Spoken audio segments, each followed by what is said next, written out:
Bem-vindos e bem-vindas ao nosso podcast.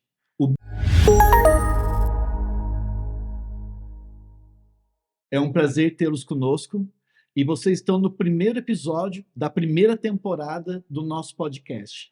O nosso podcast será mensal e a primeira temporada vai ter 6 episódios. Eu, Lincoln Egidio Lopes, acompanhado do Nilo Hash, vamos sempre conversar sobre temas de cibersegurança com convidados e ou convidadas e espero que sempre sejam temas muito agradáveis e úteis para todos nós. Hoje, estamos com a presença do Dr. Cristiano de Favre, o nosso ilustre convidado, que é uma honra estar conosco aqui. E o Cristiano, ele é especializado num tema interessantíssimo de cibersegurança, que se chama Deception. Mas antes de sabermos o que é Deception, e vamos discutir e saber tudo sobre Deception através do Cristiano, eu vou pedir ao Dr. Cristiano para que ele se apresente e conte um pouco da trajetória dele e como ele chegou até Deception. Olá, pessoal. Obrigado, Lincoln. Obrigado, Nilo, pelo convite. É uma grande honra estar aqui e espero que seja bastante proveitoso aí a nossa conversa, tanto para os técnicos, né, ou seja, quem está ali mais no dia a dia na área de segurança também, mas para gestores, enfim, e também para a área acadêmica, né? Então, quem quer desenvolver um trabalho acadêmico também, é também um assunto de interesse, né, para essa comunidade e essa é a ideia. Falar um pouco da minha trajetória, então, para a gente começar aqui no nosso bate-papo. Eu estou na área de computação há muito tempo, desde na minha adolescência, na verdade. Comecei lá no meu colégio técnico, né, já na área de processamento de dados, enfim, já estou, né, um bom tempo nessa área. Depois fiz bacharel em matemática, e aí especializações na área de engenharia de software, né? O meu foco sempre foi na área de engenharia de software. A segurança veio para agregar depois com o tempo, né, nos estudos. Depois tive a oportunidade de desenvolver o meu mestrado na Universidade Federal de Santa Maria, no Rio Grande do Sul, e lá trabalhei com temas ligados a desenvolvimento de linguagens específicas de domínio, né? Ou seja, a criação de linguagens para a gente fazer especificações de sistema num nível de abstração um pouco mais baixo, ligado já na área de negócios, né? Enfim.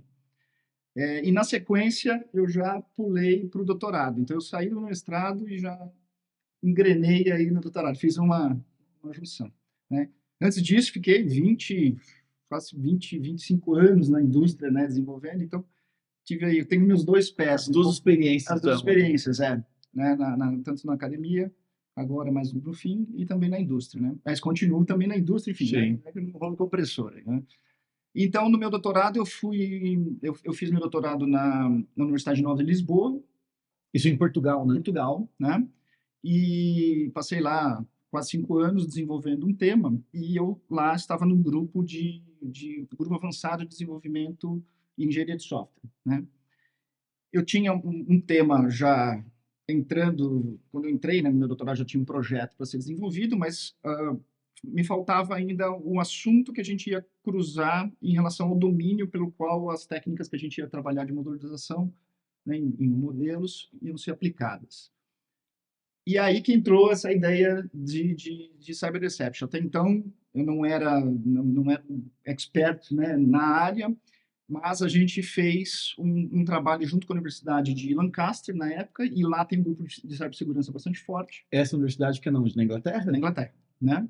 E junto com o professor Avais Rashid lá, e a gente começou a cruzar algumas ideias, e aí que me fortaleceu né, esse assunto de cyber deception, e aí a gente vem desenvolvendo toda essa muito temática. Legal, muito legal. Eu imagino que não tenha muita gente que estuda sobre deception no mundo hoje, na academia. Você deve conhecer a turma toda. Sim, o assunto não é novo, né? Nós temos o assunto de cyber deception tem mais de 30 anos sendo desenvolvido, né? Muito desse desenvolvimento está na área acadêmica, né? Com temas ali muito focados em como trabalhar em cyber deception e incorporar isso dentro da segurança no nosso dia a dia. Mas, recentemente, a gente tem pulado, né, da academia para dentro da indústria. Então, a gente já vê empresas sendo formadas, né, grandes empresas adquirindo startups já que estão desenvolvendo soluções para isso se tornando uma realidade para a gente incorporar já nas empresas e aumentar, obviamente, a segurança dos sistemas de software que a gente tem hoje. Entendi. E agora sim, obrigado, Dr. Cristiano, por explicar a trajetória. E agora vamos explicar o que é deception. Do que nós estamos falando, então? Né? Importante, né? Então, vamos lá. Deception, né, e cyber deception, ou seja, aplicada à cibernética, é qualquer estratégia que a gente use para enganar o nosso adversário para ter uma vantagem competitiva. Né? E quando a gente fala enganar, pode ser uma palavra, né, um pouco até pesada, porque é ligada a questões de ética, e a gente pode depois abordar um pouco mais sobre isso, né? Mas a gente usa, né, o deception em si, ou seja, enganar, o fato de enganar, as estratégias de enganação, né, a gente tem em diversas partes da nossa vida, né? A gente às vezes não percebe isso, mas a gente usa, e até para a evolução da vida como é uma espécie, hoje talvez a gente esteja aqui por causa disso, né? Isso se usa e se utiliza como subterfúgio em todos os lugares. Por exemplo, na natureza, a gente tem muitos exemplos, né? Por exemplo, o polvo, né, que solta uma tinta, por exemplo, para enganar o seu adversário e ele ficar confuso para onde o polvo está indo, né? Camaleão, por exemplo, que troca de cor para parecer, né, diferente. Peixes, né, os baiacus se inflam para parecer mais nervoso. Cobra, que, né, tem os guizos e parece, né? Então, a natureza usa desses subterfúgios, né? E na nossa sociedade também não é diferente. Nós usamos isso em política, a gente usa nos esportes, né? A mágica, o entretenimento, a gente utiliza, né? E o espaço cibernético não é diferente, né? A gente tem casos e casos de atacantes que utilizam, né, desse tipo de técnica para ludibriar aí os usuários legítimos e utilizar isso para fazer acessos no sistema. Então, esse é um resumo geral, assim, do que a gente está falando de deception. Phishing é um tipo de deception, então. Exato. Por exemplo, que engana para poder tirar um benefício e entrar no sistema, celular, computador, tudo mais, e pegar informação. Correto, exatamente, né? A ideia é você planta uma informação e quem nunca passou por isso, né? E às vezes a gente até entra no nosso dia a dia com uma quantidade enorme de informação que a gente tem, né? Então, você recebe um e-mail, por exemplo, de informações, e às vezes cada vez mais sofisticados, né? Esses e-mails vêm, essas mensagens, com informações da tua empresa, da tua pessoa, e aí uma letra trocada, você acaba clicando ali num link, né? E isso acontece pensa numa escala, né, de milhões de pessoas, obviamente que você acaba caindo numa armadilha dessa, né, no nosso dia a dia. Então, pensando em deception de uma forma geral, a gente é de tudo, ou seja, pode ser uma coisa tecnológica, mas pode ser uma coisa pessoal. Alguém que vem, conversa com você na rodoviária, convence que ele está sem dinheiro, precisando ir para a terra natal dele, você dá R$100 para a pessoa. Isso também podemos entender, o famoso 171 do Código Penal. Né? Exatamente, exatamente. Mas ó, um ponto bastante interessante, né, quando a gente fala de deception, é que geralmente a gente liga a deception com uma mentira, né? Eu vou contar uma mentira para você e então eu estou tentando te enganar. Mas, tecnicamente, nem só as mentiras você está querendo fazer né, passando alguém para o engano, né? A gente também pode usar de algum fato real para tentar enganar uma pessoa, tá? Então, o que caracteriza realmente o fato de você enganar alguém é a intenção que você tem, tá? Tem uma passagem bastante interessante, por exemplo, em um dos livros, né, de Teorias de Deception, que diz assim: você é um vendedor de carro, né, por exemplo, e você sabe que o teu carro aquece, tá? E aí o comprador vem e diz assim: esse carro aquece? Aí você fala assim para ele: olha, eu dirigi, faz 2 meses que eu estou dirigindo, cruzando o deserto de Mojave e não aqueceu. E não aqueceu. Ele não mentiu para você tecnicamente, mas ele sabe que aquece. Então ele simplesmente te contou e fez você deliberadamente, né? Ele te está intencionalmente te dando uma informação para que você acredite que aquele carro não aquece. Sim. Mas ele não está dizendo que não é uma mentira que ele disse, claro. Né? Então a intenção ela é muito mais ligada ao deception, né, do que simplesmente mentir, né? Obviamente que plantar coisas falsas no sistema, né, que é uma das técnicas que a gente coloca, é o mais utilizado. Sim. Engenharia social é uma forma de deception? Sim, engenharia social tem toda uma gama de coisas aí, né, olhando e como a gente consegue ludibriar as pessoas, né, de uma forma simples. Então, podemos pensar em deception nos dois caminhos, ou seja, em alguém que está mal intencionado, quer te atacar, que é o que a gente acabou usando bastante como exemplo aqui, mas também eu que quero defender minha estrutura, eu quero defender o meu ambiente digital, e aí eu posso usar técnicas de deception, de enganar, para confundir o atacante. Exatamente. Tá? E isso é que você se especializou? Isso, exatamente. Conta pra gente aí. É o uso de deception, né? Como é que a gente pode plantar, né, informações, uma ficção, né?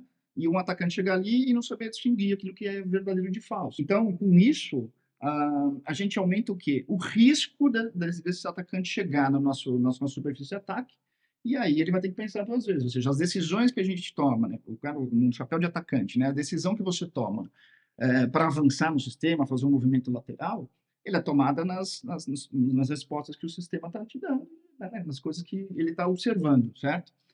Então, a partir do momento que ele tem esse terreno com risco, então a gente aumenta, obviamente, né, a nossa chance de identificar esse atacante e fazer as contramedidas necessárias, né? Porque se a gente pensar, né, Lincoln e Nico, se a gente pensar hoje como, claro, a segurança tradicional, uma coisa extremamente importante, tá? Nós não estamos fazendo uma substituição de tecnologias, né? Nós não vamos pegar as técnicas que a gente utiliza de cyber deception e simplesmente substituir toda a segurança tradicional, né, que a gente tem para bloquear os acessos, enfim, isso é extremamente importante e continua como uma primeira camada de defesa, né? Então a gente acrescenta uma segunda camada de defesa quando essa pode falhar por um motivo ou outro, né? Então, existem diversas técnicas, obviamente, que a gente pode utilizar, né? E aí uma história por trás disso de como cyber deception começa dentro da computação, né? Acho que é até importante a gente, de repente, trabalhar essa ideia também, porque, como eu falei, a gente está falando de 30 anos, né, de investigação, não é uma coisa que nasceu ontem ali dentro da própria academia e também... Mas também não é tão antigo, né? Também não é... 3 décadas, é recente até, eu diria. Então, a história, assim, rapidamente contando, né, assim, os primeiros passos em relação a isso, né, eles vêm dentro da universidade não, mas dentro de Berkeley, só que do laboratório de astronomia de Berkeley, só para vocês terem uma ideia. Pô, sensacional. Não nasceu isso em eletrônica, computação, nada. E também o cara que estava lá e que começou essas ideias era um astrônomo, ele não era um cara sensacional, cara. Então, ele começou, o Stoll, né, era o nome desse técnico que estava ali, e o supervisor dele falou assim, olha, nós temos um problema no sistema e está dando 75 centavos de diferença no uso, porque naquela época você pagava por uso por hora, né, enfim, do seu laboratório ali de computação, né? Então tinha as linhas de escadas, enfim, tudo aquilo. E o cara foi investigar, né? Então, sim, ele começou a investigar e falou, realmente tem aqui essa diferença aqui de 75 centavos. Começou a entender o que estava acontecendo. Aí ele viu que tinha um acesso de superusuário e o cara estava consumindo aquilo lá. Pô, mas de onde que vem esse cara, né? O que ele fez? Era um fim de semana, ele ligou todos os computadores que estavam, né, desligados, todos os usuários, e esperou o cara se conectar de novo. Na hora que ele se conectou, ele isolou o cara e começou a trabalhar ele. Só que ele, ao invés de simplesmente bloquear, trocar a senha do superusuário, né, do cara, ele quis entender as técnicas do cara, né? E aí ele começa a ter essa noção de como que o cara estava fazendo os movimentos, quais são os comandos que ele estava dando, né? Ou seja, o que ele queria, qual o exfiltration que ele queria fazer, né, do sistema e tudo mais. E ele conseguiu mapear isso aí dentro dos provedores, tal, chegar um cara na Alemanha, tá? E aí a história se desenrola e no final esse cara até foi encontrado, né? Então foi ou seja, a primeira história que a gente tem começando com essa ideia, né, de cyber deception e, pô, ao invés de vamos dar corda pro cara, entendeu? Ao invés de simplesmente bloquear. Interessantíssimo isso, cara. E no laboratório de astronomia, muito mais interessante. O cara manjava um pouco de computador, claro. Ele entendia um pouco da ideia. Vamos aprender com ele, né? Tá. Exato. E aproveitando essa questão histórica, qual a primeira tecnologia de fato que o mercado pôde comprar que tem a ver com Deception? Uma coisa assim que, cara, eu tenho uma empresa, eu quero me proteger, quero usar Deception como parte da estratégia, vou comprar alguma coisa. Sim.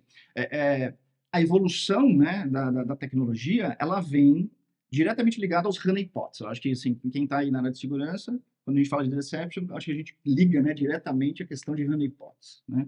E durante muitos anos, a gente tem assim, ó, centenas de implementações de honeypots. Depois a gente pode deixar aí uns links, né? Só um comentário, honeypot, tradução literal é potezinho de mel. Exato. É para atrair o urso. Para atrair o urso, né? exato. Né? Porque assim, você pensa sob o ponto de vista de quem está fazendo o ataque, eu vou para um lado que está mais frágil. Sim. Né? Eu não vou ficar batendo na pedra ali. Vai buscar o melzinho. Exato. Olha, mas aí a empresa deixou aberto aqui, né? Ou deixou esse sistema aqui, esse host aqui, está acesso, legal, vamos explorar, vamos entender o que que a gente pode fazer por aqui, né? Então, acho que as primeiras implementações, elas vêm nesse sentido, tá? E aí tem vários sabores, vamos dizer assim, os honeypots, né? Os honeypots, eles vêm, primeiro, a gente pode dividir os honeypots entre honeypots de pesquisa e de produção, Uhum. né?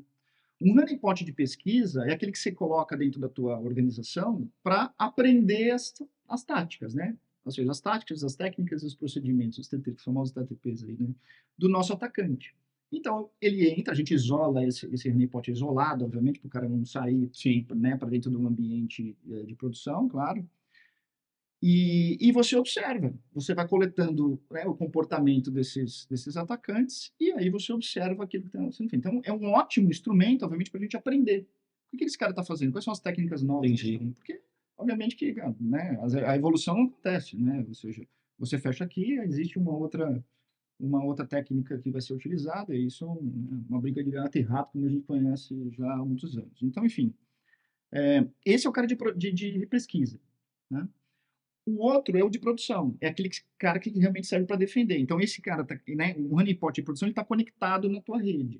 E aí sim, se você faz uma isca, por exemplo, num host que é real, ele pode passar por um movimento lateral do seu honeypot e você captura ele. Ou seja, primeiro tem que identificar que é um atacante, que não é um tráfico de verdade, não é Exato. alguém que legalmente, ou um funcionário, alguém que está usando legalmente a tua estrutura, identificou que é um ataque, uma ameaça, o sistema Uhum, joga ele para um honeypot. exatamente. E aí o cara fica achando que está atacando o teu sistema e tirando informação, mas está pegando nada ali. Exato. Tudo falso. Exato. Quanto tempo o cara fica preso nisso? É eficiente? Depende? Como funciona essa história, no fim das contas? Depende muito, assim, o quão realista é o teu honeypot. Eu acho que essa é uma questão complexa da gente né, evoluir.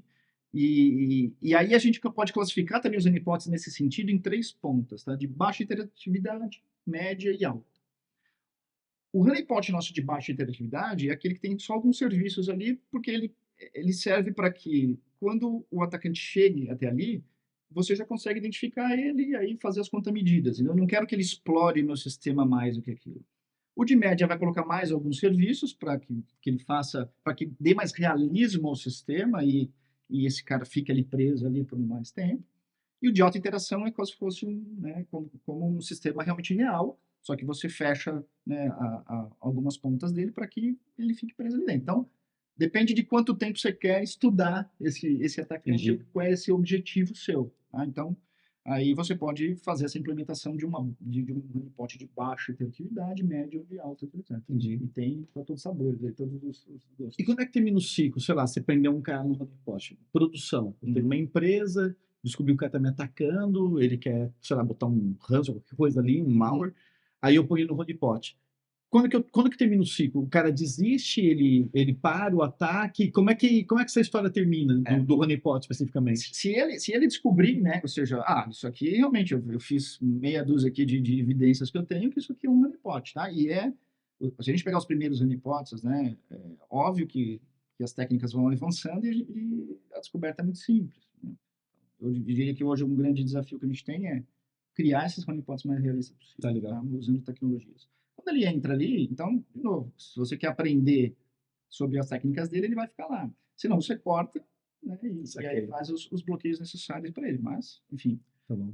depende desses dois objetivos. Mudando do honeypot. Honeypot a gente está falando de uma tecnologia que ainda existe, mas ela nasceu lá no passado, certo? Exato. Como é que a gente atualiza isso? Que supõe que seja sua linha de pesquisa, onde a indústria está se modernizando. Por onde é que está indo essa história agora? Legal. E isso é bastante importante para que a gente não tenha um viés sobre a tecnologia, né? Então, às vezes a gente conversa com muitos colegas tal e olhe por essa ideia. Assim, ok, entendo a tecnologia, então nós estamos falando de honeypot, ou seja, o sinônimo de cyber deception é honeypot. Os honeypots são complexos de se instalar, a gente tem pouca automação em cima deles, é fácil de se descobrir, então assim, não é uma tecnologia que serve aqui para a minha organização. O caso é o seguinte, né? Existe uma gama de tecnologias, né, que foram criadas que não são ligadas exatamente a honeypots e que usam técnicas de deception para a gente mitigar, né, ataques que acontecem dentro do sistema. Então, a minha linha de pesquisa, ela foi justamente pensando no seguinte: bom, eu quero criar um sistema. Como é que eu identifico oportunidades de colocar elementos falsos no meu sistema já na criação dele? Então, a ideia é de trazer lá para os meus requisitos, como é que eu faço esse mapeamento, tá? Então, enfim, depois para quem tiver curiosidade de olhar um pouco a minha tese, vou deixar disponível aí o link depois, mas ela tem uma linguagem, né, de modelagem onde você coloca esses elementos ali e fala, bom, ok, aqui eu tenho uma API, então vou imitar a minha API verdadeira para que ela seja, é, explorada, Uhum. né? Ok? Então, a gente trabalha, depois dessa linha de honeypots, a gente cria, né, a parte de pesquisa evoluiu para entidades menores digitais que são falsificadas, né? Que a gente dá o nome de honey tokens, tá? Isso é uma outra vertente. Então, o honey token é um cara menor. Então, por exemplo, pode ser um dado no banco de dados, um cartão de crédito falso, uma conta falsa de um usuário, lá dentro do teu AD, por exemplo, e que se o atacante chegou até ali, ou porque ele roubou uma senha, né, do usuário e chegou lá, porque é difícil da gente detectar Sim. isso por meios de segurança tradicional, ele pode explorar aquela conta de uma forma e a hora que ele chegar ali, a gente consegue alertar falando, esta é uma conta que ninguém devia usar. Se alguém está utilizando, né? Por isso que a ideia de Cyber Deception ela tem muito baixo falso positivo, né? Se você fizer o design né, correto de um sistema que está utilizando o Cyber Deception, nenhum usuário legítimo deveria chegar nesses elementos que estão, né, colocados de forma artificial dentro do nosso sistema, né? Então, a gente passa para essa linha. E depois, né, a pesquisa estende, por exemplo, para a área de criptografia, e aí tem coisas interessantíssimas ali para a gente olhar, né, com criação de senhas também aliadas a contas, né, falsas dentro do nosso sistema, que pode ser bastante eficaz, né, na detecção e mitigação de ataques que possam ocorrer e que passem a camada da segurança tradicional. Então, de novo, né, isso é bastante importante a gente olhar sobre esse ponto. Segurança tradicional, primeira camada de segurança, né, de proteção, autorização, autenticação, accountability, está tudo lá, né? Depois, criptografia, enfim, tudo isso permanece exatamente como a gente está. Falhou esse lado, deception é Como se fosse um último momento ali de salvar isso aí, tá? o sistema. Não só, mas também, Claro. ok? Isso é importante a gente ter em mente, né? Então, pensando no honeypot, voltando só a fazer, emendando os dois temas, o honeypot a gente pode pensar como um ambiente mesmo, que você tira e deixa o cara nesse ambiente meio confinado, como uma sala ali confinada, né? Sim.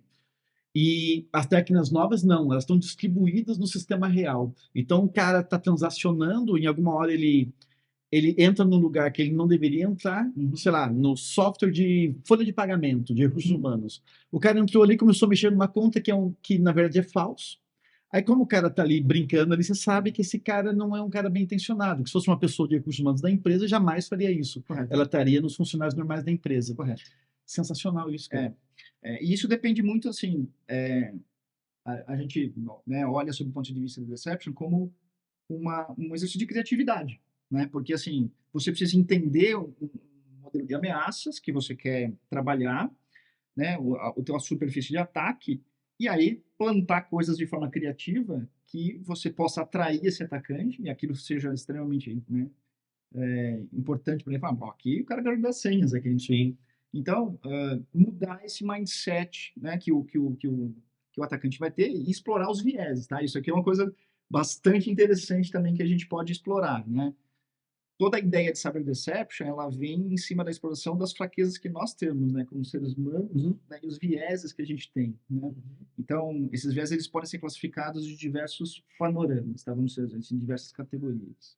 O primeiro deles é o individual, né? Ou seja, se você conhecesse lá o teu atacante do outro lado, ele vai ter os valores dele, ele vai ter os seus objetivos. Sim. Então, se o cara está fazendo um ataque porque ele quer explorar uma questão política, se ele quer, né, simplesmente atacar uma organização porque aconteceu alguma coisa pessoal com ele, você tem se você tivesse essa informação, realmente que você poderia direcionar, né, os honey tokens que você está colocando para essas pessoas. Então, ok. Esse é um viés individual. O segundo viés é um viés cultural. Então, se você tem uma gama de pessoas que você sabe que culturalmente elas operam daquela forma, né? E isso vem muito da área militar, né? Muito da área militar, tá? você pode enviesar, virar o pescoço dele para onde você quer que ele olhe, porque culturalmente você sabe como essas pessoas agem. Depois você tem um outro nível, que é o organizacional. As pessoas fazem parte de uma organização e você sabe como aquelas pessoas agem ali dentro, porque elas têm regras ali dentro. Então, elas Legal. podem fazer isso, elas não podem fazer aquilo. Então, se elas vêm dessas organizações, você pode explorar. E, por fim, a gente tem o viés cognitivo, que esse aqui a gente esse aqui é genérico, é todo mundo, né? Todo ser humano tem de uma forma mais acentuada ou outra, tá? Então, o que os psicólogos estudaram durante os anos, estudam, né, são como é que sistematicamente a gente age em determinados assuntos, né? E tem mais de 170 viés cognitivos que a gente pode explorar. Então, se você sabe essas ferramentas, você consegue jogar isso para dentro da tua, né, mesclar com a tua criatividade e entender como que você pode explorar isso lá do outro lado do atacante. Não é uma coisa simples, tá? Ou seja, ok, vamos colocar aqui, não é uma fórmula mágica.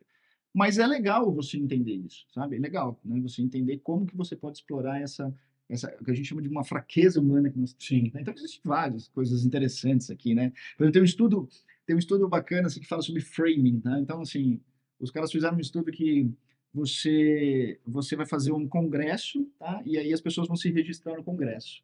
Se você chegar para a pessoa e falar assim, ó, se você se registrar até o dia 10, se não se registrar até o dia 10, você vai ter 15% de penalidade para pagar mais, tá? Ou então você faz o contrário. Você faz assim, se você se registrar até o dia 10, te dou 15% do valor. Entendeu? É a mesma coisa, né? Subindo o valor, só que a mensagem que você está dando para a pessoa é diferente. Uma é negativa e outra é positiva. Aham. Então, qual que é a que mais faz as pessoas se registrarem mais cedo? Eu chutaria positiva. A negativa. Ah, é o contrário? Quando o cara bota a penalidade e fala, não, vamos fazer O rápido. cara faz com medo. Exato. Sensacional. Eu, Entendeu? Então, Você falou em fraqueza humana, a gente está falando muito de atacantes, essas coisas. Como é que essa estratégia de implementação do conceito de deception seria para as fraudes internas, para os insiders, por exemplo? e esse é um ponto bastante importante, né? Porque o insider, ele tem mais informação, sim. Ele conhece a rede. ele conhece, a né? rede. Ele conhece. E este é um cara que ele é desafiador assim, durante muito tempo, né? Então, como é que a gente consegue capturar esse atacante que está dentro da nossa estrutura e que tem essa informação? Aí, assim, a tecnologia de Deception ela entra legal, assim, né, para isso, sabe? Ela se casa bem, né, para isso. Porque, de novo, esse insider também tem que entender, tem informações que, claro, que não podem ser divulgadas, porque senão ele entende Claro, sim. onde estão as minas plantadas, Sim, né? Exatamente. E aí tem uma discussão muito grande sobre segurança por obscuridade, que isso não é uma prática, né, que a gente desenvolve dentro da segurança, mas não quer dizer que toda prática que você faça com segurança por obscuridade seja ruim, né? Por exemplo, essa você pode plantar e aí você pode ter iscas dinâmicas. Hoje é isso, amanhã é aquilo, né? Então, ele também tem um terreno complexo para ele, né, avançar.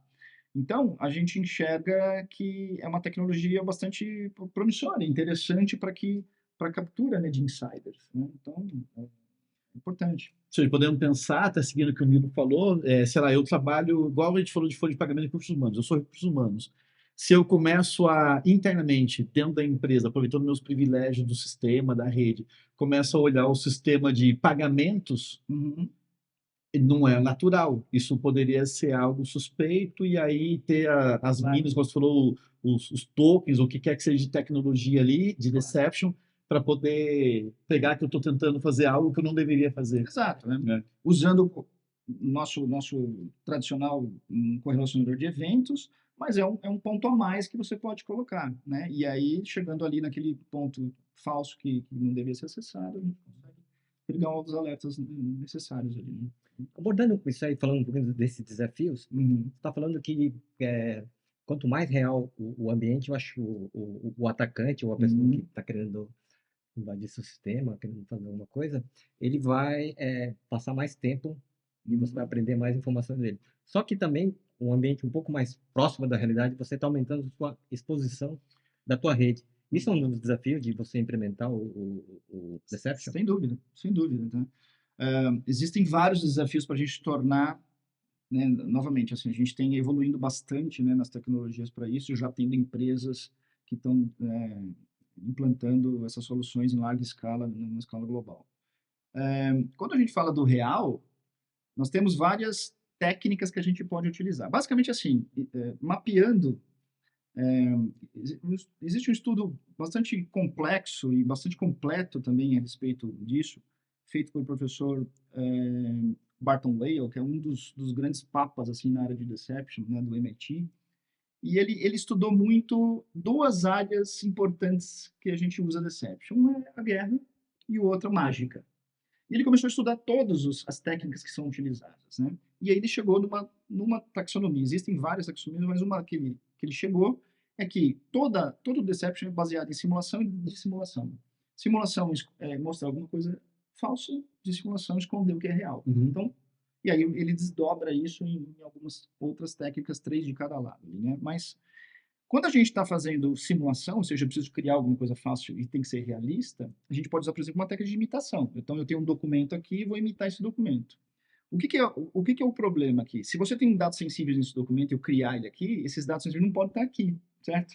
Então, algumas das informações têm que estar aqui e outras não. Ou você ao invés de imitar, você cria uma coisa nova, uma ficção totalmente nova. Então, por exemplo, você tem um documento lá, um PDF que é falso, tem o logo da empresa, um monte de coisa assim, para dar um aspecto de realista, e põe um conteúdo lá qualquer. Então, se você está numa rede, por exemplo, educacional, numa universidade ou num centro de pesquisa, o que um atacante espera encontrar de documentação lá? Ah, um projeto de pesquisa. Sim. Se ele está numa planta nuclear, tem um projeto. Sim. Então, não adianta você colocar um documento que não tenha muito a ver, talvez ali, então seja mais atrativo. Então, olhar sobre o ambiente que você está, né? E aí entender as técnicas que você vai fazer uma imitação daquilo, ou vai fazer uma invenção, né? Ou outro tipo de técnica, é primordial. Mas nunca, obviamente, pegando dado sensível que você está observando e transformando. Agora, como é que se faz isso numa larga escala? Esse é um dos desafios que a indústria de deception precisa enfrentar. E como é que faz com o que é falso para enganar não vire o real, né? Porque isso também pode ser uma outra coisa, né? Daqui a pouco você tem 2 PDFs Sim. sobre a mesma temática, igual você deu o exemplo, planta da usina nuclear. É. Pode ser uma coisa também, daqui a pouco você obfusca esse troço, uma coisa vira outra, né? O falso vira o verdadeiro. Então, é por aí. A questão é como é que a gente escala tudo isso, né? Sim. Então, é muito importante. São fatores críticos de sucesso, né, para o nosso projeto, né? Ou seja, olhar para como é que a gente cria esse conteúdo realista sem fazer nenhum leak, Sim. né, de informação, obviamente. E como é que a gente administra isso de uma forma mais automatizada, né? Imagina que eu sou o responsável pela segurança de um banco, pela toda a estrutura de dados de um banco de informática, e aí eu estou super interessado em deception. O que eu faço? Eu compro um software? É uma consultoria? É um software com uma consultoria? Como funciona isso na vida real? Se eu quiser fazer alguma coisa, digo do que está disponível hoje. Né? Exato. É isso aí. Ok. A primeira coisa, assim, se apropriar do assunto, né? Sim. Eu acho que isso é importante. Então, se você é uma pessoa que quer, né, implantar ou começar um projeto piloto, por exemplo, né, nessa área, eu acho que é importante tu conseguir explicar exatamente esses benefícios e aquilo que a gente quer. Qual é o objetivo da empresa ao colocar uma tecnologia dessa? Porque você pode estar colocando uma tecnologia de cyber deception para defesa, porque você teve um ataque realmente grande e aí você quer, né, mitigar algumas pontas. Não, você quer testar essa tecnologia para entender como é que esses atacantes estão chegando nos seus honey stars, aqui eu vou dizer, né? Pode ser honey token, honey pots e tudo mais. Então, primeira coisa, se apropriar do conhecimento e entender como isso funciona e os riscos também envolvidos. Por que não, né? Porque se um design mal projetado de uma ferramenta dessa, né, de uma solução dessa, pode te dar passagem a informações que realmente eu queria, sem dúvida, chegar, né? É protegido. Tá? Então, importante, né? Então, isso é extremamente importante. Depois, a gente entende esses objetivos e aí tem um planejamento para isso, ou seja, identificar pontos do meu sistema, e quando eu falo sistema no mundo geral, né, rede, software, enfim, tudo, né? Quais são as oportunidades de injetar as informações que a gente tem falsas ali, né? Então, começar aos poucos, sabe? Não é assim, colocar 60 honeypots na minha rede, mais um monte de tokens. E já estou confortável achando que resolvi a vida. Não, a sugestão aqui coloca um honeypot e olha, né? E como é que aquilo bem isolado e como é que aquilo se comporta. Vamos colocar um honey token num sistema mais crítico, poucos honey tokens e entender. Porque assim, a tecnologia de cyber reset ela só tem valor se algum atacante chegou lá, né? Claro. Senão ela é inerte, ela vai ficar lá perdida. E aí você pode ter a falsa visão de que nada funciona. Sim. Né? Claro, né? Ótimo, ninguém chegou porque a coisa está bem, né? Agora, se você também projetar mal e você tem um token, por exemplo, que nunca ninguém vai chegar, nem o atacante, nem porque ele está totalmente desplugado Não serve para nada. da tua ambiente, também não serve para nada. Claro. Então, você pode ter um viés que a tecnologia não é efetiva, né?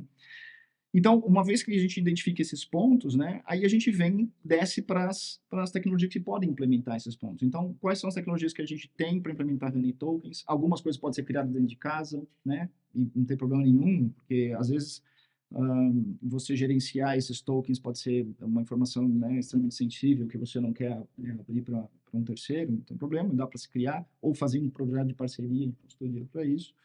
E aí, com o tempo, olhando os feedbacks que a gente tem, né, sobre os ataques, entendendo os procedimentos que tem, e aí evoluindo Sim. a tecnologia para outros espaços, né? A gente falou do pen test para Sim. testar o teu sistema. Sim. E o perfil da pessoa que vai trabalhar do outro lado do cliente?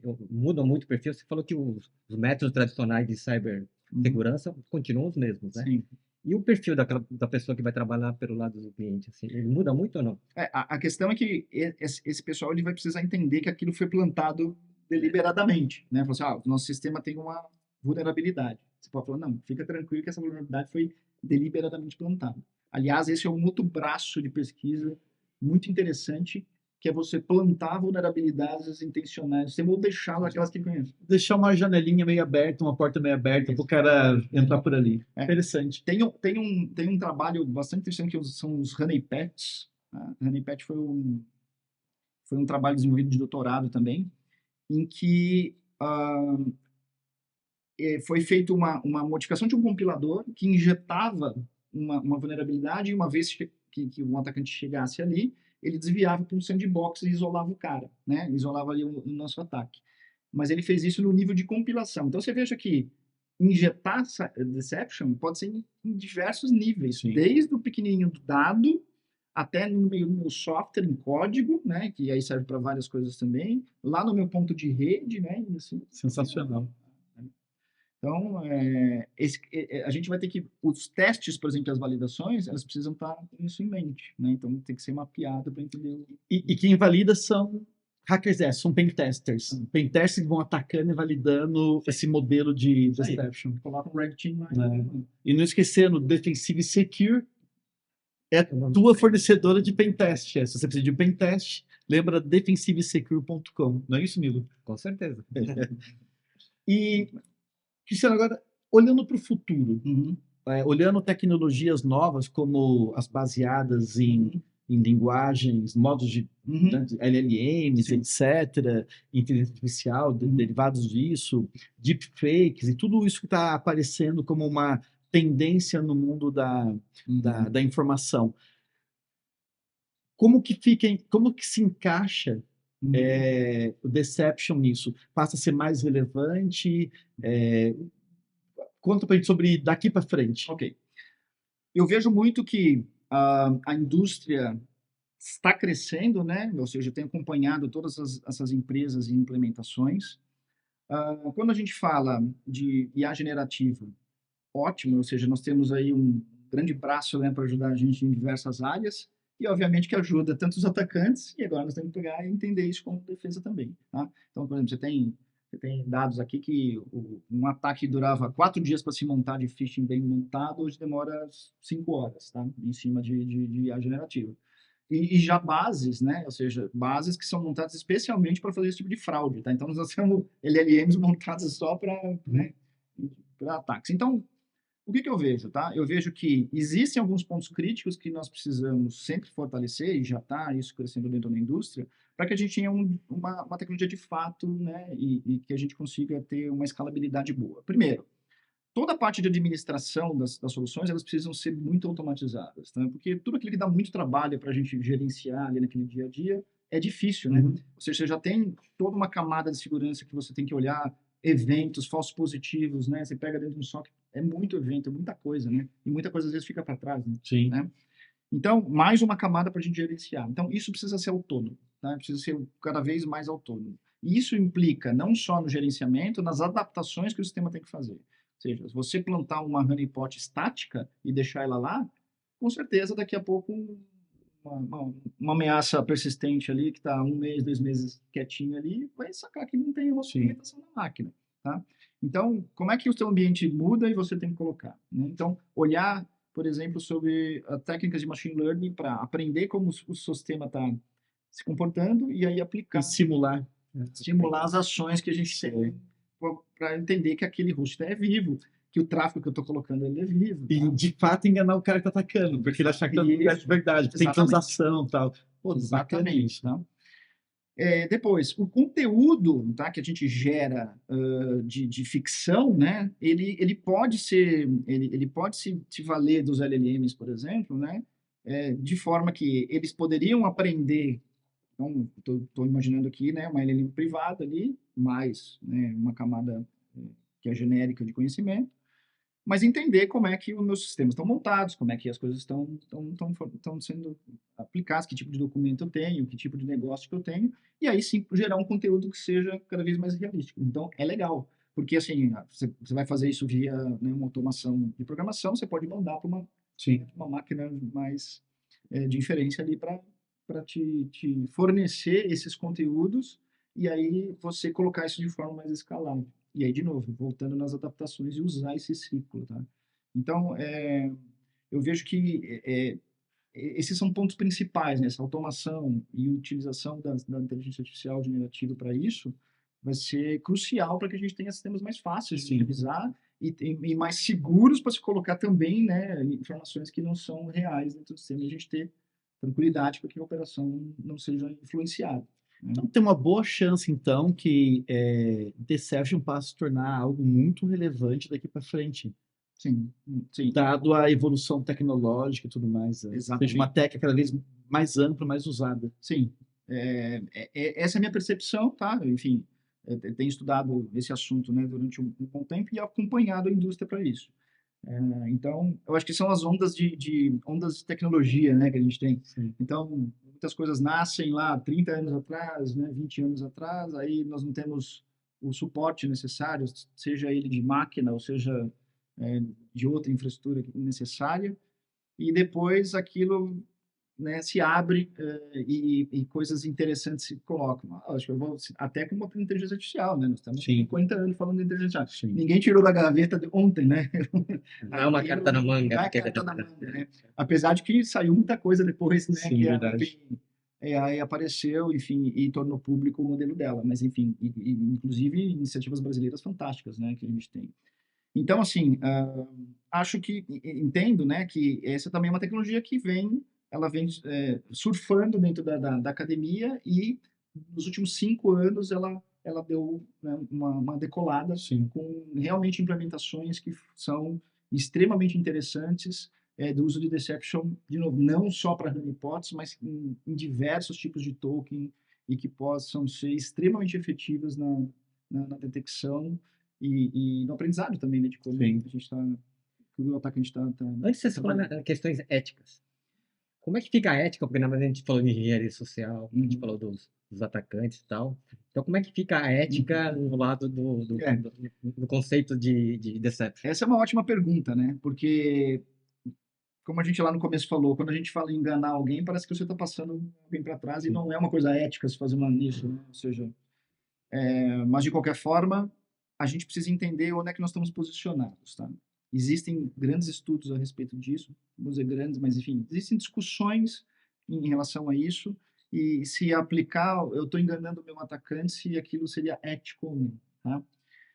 Qual que é a grande, assim, como que a gente tem levado essa discussão, tá? Essa discussão tem sido levada o seguinte: todo ponto que a gente coloca de informação falsa dentro do nosso sistema, a gente não está querendo fazer um hackback, né? Ou seja, eu não estou querendo entrar no sistema do meu atacante e destruir o lado dele. Não é uma guerra no sentido de, né, manda um míssil para cá e manda um míssil para lá.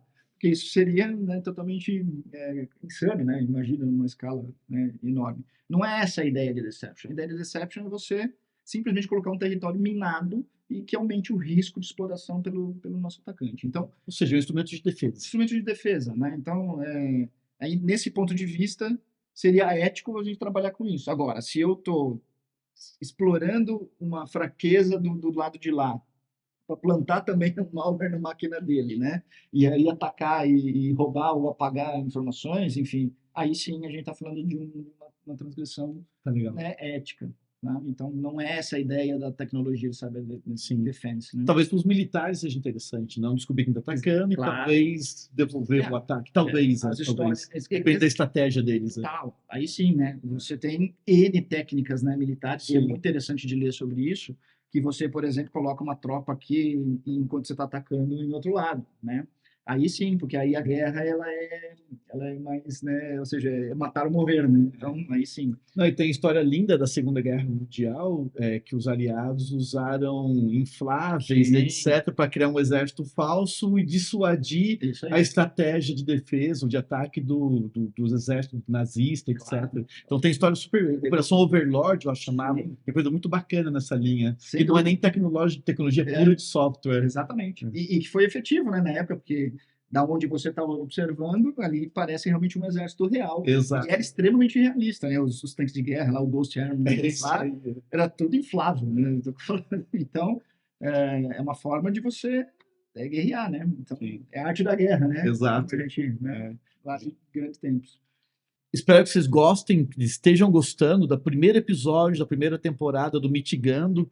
É uma honra para a gente estar com o Dr. Cristiano. Eu, Lincoln, Nilo, estamos muito felizes de estar com vocês. Curtam, façam comentários. Tudo que a gente puder responder nos comentários, a gente vai estar olhando e respondendo com vocês. Na descrição ali vai estar contato para vocês poderem conversar conosco, se quiserem depois poderem chegar até o Dr. Cristiano também, terem mais informações. Dr. Cristiano, olhando do ponto de vista de cibersegurança, filme ou série, tal, tem algum que você gosta muito, você fala, cara, putz, isso aqui tem a ver com cyber, eu adorei um filme, uma série que você assistiu aí nos últimos anos? Eu gosto de Mr. Robot, né? Esse Mr. Robot é clássico. Eu gosto muito, eu acho muito interessante, né? E acho que está no nosso dia a dia aqui, a gente sempre olha e eventualmente eu acho que algum episódio deve ter aplicado, né, Cyber Deception Sim. de ambas as partes ali e essa criatividade, né, tudo que vai em volta, né, de cibersegurança é fantástico, é uma série bem bacana. Legal. E nos seus estudos, assim, no seu doutorado, etc., os seminários que você participou, e aí sei que você participou em diversos lugares do mundo, como você contou previamente. Sim. Teve alguma experiência, assim, que você gostaria de compartilhar, que foi, assim, você fala, cara, isso foi legal, isso foi diferente para mim, assim, na minha formação? Eu acho que o assunto de cyber deception ele não é um assunto que está... porque eu estava encaixado muito na área de engenharia de software. Então, eu fiz apresentações de vários artigos científicos em vários países, né? E o público não era exatamente disso, né? Então, as pessoas se interessavam muito, né? Porque para entender o próximo capítulo, né? Sim. E quando os revisores também faziam a avaliação dos nossos papers, eles muitas vezes eu estou muito curioso em entender o que vai ser disso aqui para frente, né? Porque o assunto é bastante interessante, importante e diferente, né? Do que a gente tem trabalhado dentro da engenharia de software na ciência. Então, eu fiz uma mescla, né? Um casamento disso, né? É uma ponta de um iceberg, obviamente, né? Um trabalho que pode durar uma vida inteira e até, né, a gente comentou no começo, para quem é da área acadêmica, quer desenvolver o seu mestrado, seu doutorado ou até um TCC nessa área, né, fico à disposição, né, para a gente evoluir. Mas era um assunto muito curioso e eu sempre, né, essas pessoas que estavam ali na audiência sempre vinham conversar depois comigo e entender qual era nos próximos capítulos aquilo, porque era uma coisa diferente, né, de uma criptografia que a gente está, né, trabalhando ou, né, uma segurança tradicional.